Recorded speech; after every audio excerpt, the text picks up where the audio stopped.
Um, I'm reading from 1 Corinthians chapter 12, verses 1 to 11. I'd just like to comment that I'm a fan of Paul's writing. He will usually come to the point.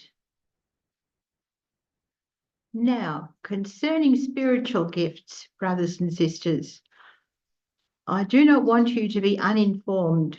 You know that when you were pagans, you were enticed and led astray to idols that could not speak. Therefore, I want you to understand that no one speaking by the Spirit of God ever says, "Let Jesus be cursed." And no one can say, "Jesus is Lord," except by the Holy Spirit. Now, there are varieties of gifts, but the same Spirit.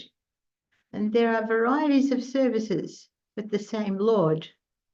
And there are some varieties of activities, but it is the same God who activates all of them in everyone. To each is given the manifestation of the Spirit for the common good. To one is given, through the Spirit, the utterance of wisdom, and to another, the utterance of knowledge according to the same Spirit. To another, faith by the same Spirit. To another, gifts of healing by the one Spirit. To another, the working of miracles. To another, prophecy. To another, the discernment of spirits. To another, various kinds of tongues. To another, the interpretation of tongues. All these are activated by one and the same Spirit, who allots to each one individually, just as the Spirit chooses. I'm moving to John chapter 2, verses 1 to 11. Now, my Bible study has a little comment about this reading. It sort of points out that Jesus arrives as just another guest. But by the end of the day, he's actually the host. On the third day, there was a wedding in Cana of Galilee, and the mother of Jesus was there. Jesus and his disciples had also been invited to the wedding. When the wine gave out, the mother of Jesus said to him, "They have no wine." And Jesus said to her, "Woman, what concern is that to you and me? My hour has not yet come." His mother said to the servants, "Do whatever he tells you." Now, standing there were 6 stone water jars for the Jewish rites of purification, each holding 20 or 30 gallons. Jesus said to them, "Fill the jars with water," and they filled them up to the brim. He said to them, "Now draw some out and take it to the chief steward." So they took it. When the steward tasted the water that had become wine and did not know where it had come from, though the servants who had drawn the water knew, the steward called the bridegroom and said to him, "Everyone serves the good wine first, then the inferior wine after the guests have become drunk. But you've kept the good wine until now." Jesus did this, the first of his signs, in Cana of Galilee, and revealed his glory, and his disciples believed in him. This is the word. I love superhero movies. I confess that when a new Marvel movie comes out, I'm one of the first in the cinemas. And sometimes it's my girl dragging me there, and sometimes it's me, depending on the particular Marvel movie, dragging them. The Marvel movies, as a teenager, I particularly remember liking Spider-Man because his alter ego was a quiet, weedy, shy young kid, which was me when I was a kid. And yet he had the hidden ability to do all sorts of spidery type stuff. there's always been, not always, there's been, the superhero thing has been around for quite a number of years now. But if you look at the movies and also TV series, there's been a rise in a different sort of superhero movie. It's a superhero movie where it's your average, ordinary, everyday person who is a superhero. Everybody being given superpowers. In our reading for the Corinthians this week, the letter that Paul wrote to the Corinthians, Paul responds to the congregation who are obviously in conflict. Sometimes I wonder if I'd actually enjoy being a member of the Corinthian congregation. They seem to be always at each other for one thing or another. And obviously one of the problems of the church in Corinth wasn't that people didn't have gifts, but that some people felt their own special gift of the Spirit was better than others. And so the questions arise for us. What does it mean to be special to God, and what counts as gifted and why? And are some gifts and spiritual gifts and abilities more remarkable than others? As a whole, when you look at the whole letter of Paul's first letter to the Corinthians, it's a plea for unity because they're tearing each other apart.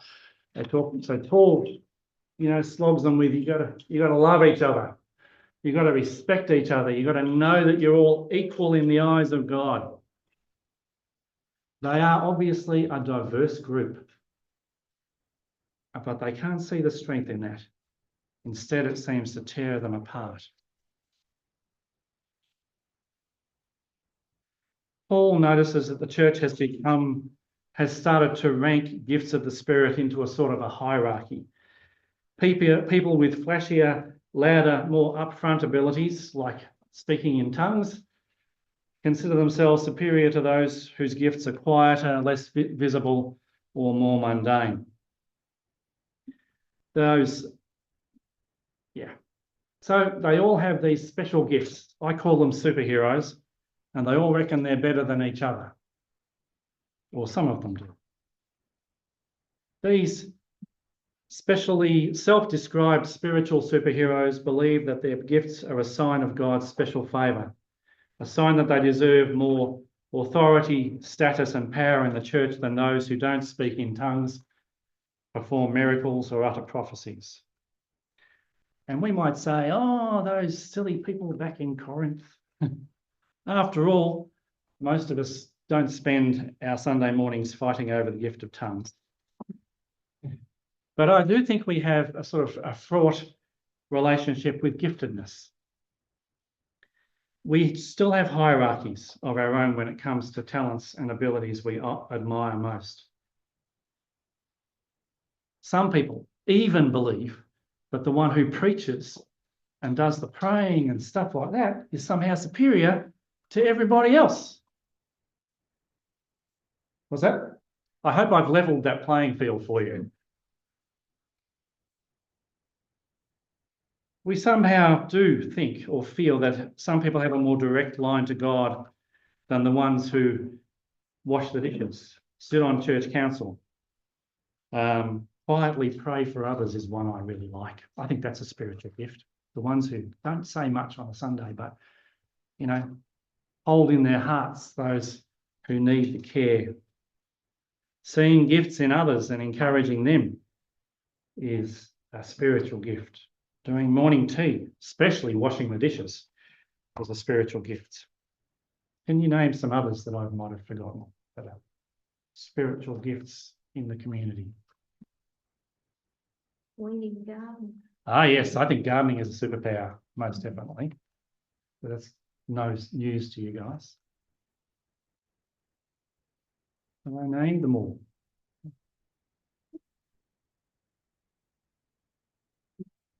What's that?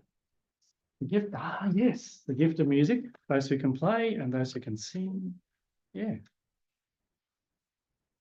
The gift of counting money, keeping artistic gifts. Exactly, Judy. Yeah, that's right. Yeah. artistic gifts. Mhm. I think we almost set ourselves up in a way to see some as being spiritually superior and superheroes. I mean, I think we all have spiritual superheroes. When I think of that, I think of, I admire Gandhi and Martin Luther King Jr. as my sort of spiritual superheroes and put them out and up there and closer to God.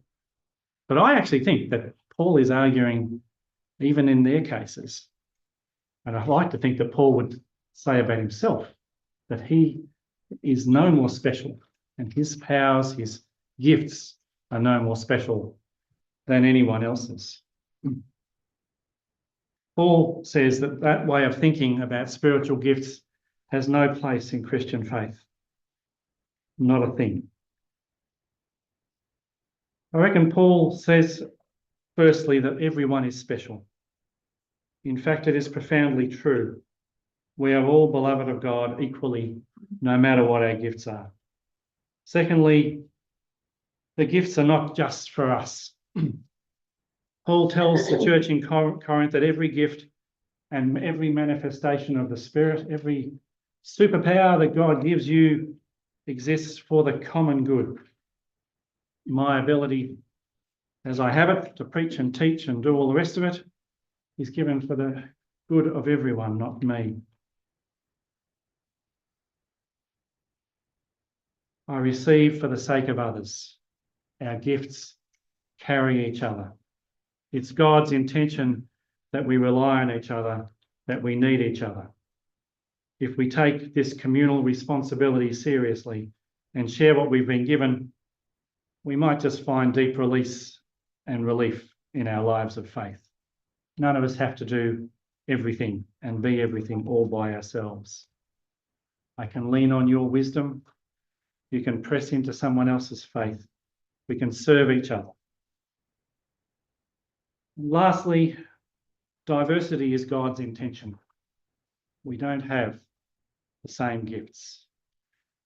Paul has a couple of lists, at least 2 or 3 lists of spiritual gifts. There's lots of them there. But his intention with listing them all is not to be definitive, I don't think, but actually to show the diversity of God's intention. Diversity is at the heart of who God is. And so diversity is the natural trademark of God's church, or it should be. Our goal is unity across difference. The fact that our gifts are varied is not an accident. It's a reflection of the nature of God. To say that everyone is special in the eyes of our Creator is not to say that no one is, but to say that everyone is. It's to tell the truth about the fact that we're beloved in the eyes of God. It's to reject our culture's worship of self-reliance and lead hard into the fact that we belong to each other and need each other, and that we all have superpowers to share. So where we come.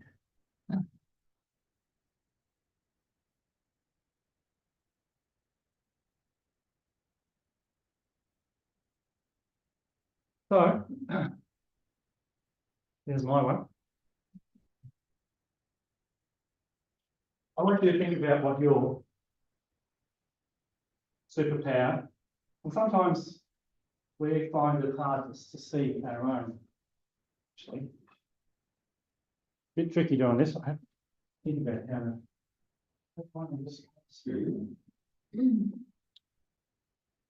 put it on if you want. Yeah.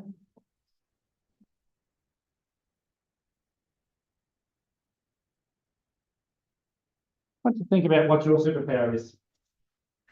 At this moment in your life, I think that our superpowers can actually vary as we go through life. As I said before, is it making morning tea? Is it a quiet listening ear when others are struggling?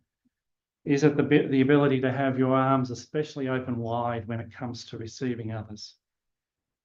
Is it the ability to listen when other people are struggling, to remember history and tell tales?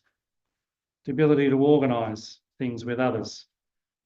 Is it a gentle faithfulness that's just between you and God? Chances are you may not be able to see it, but I can guarantee you that you have it. Today, I want you to hold to the fact that you have a God-given superpower, and it is seen by God. It's a sign of your being valuable in the eyes of God. There are many gifts. Oops. There are many gifts in one spirit. Bit of body, That one? yeah. I'm not aspiring to that. You're not? I thought it was a bit of a lookalike.